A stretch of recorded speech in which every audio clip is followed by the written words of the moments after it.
and then the part C. So sketch the curve, clearly labelling the points where the curve crosses the X and the Y axes. So we've actually got the information from part A and part B to use here. We know it's a cubic. We know we've got a max and a min.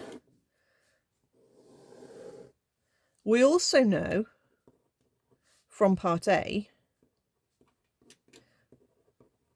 that when Y is 0, X was 1 or 4 or minus 2. That was the first bit we did. So let's mark those on. There's a 1, there's a 4, there's a minus 2. So don't sort of forget that certain parts of questions could all be linked together.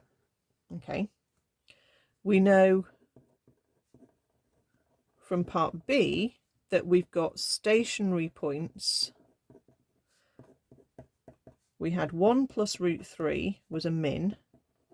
Okay, so let's just work out what the decimal for that is so we get it in about the right place. Okay, 1 add root 3 as a decimal. It's about 2.7-ish. Okay, so we've got a minimum somewhere kind of about here.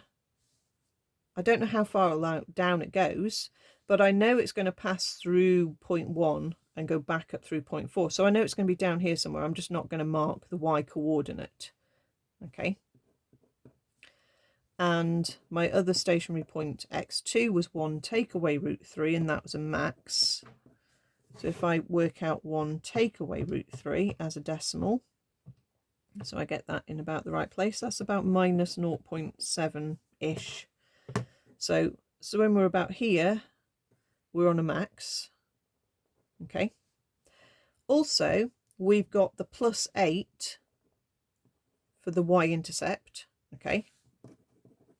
We know that just from the equation of the curve.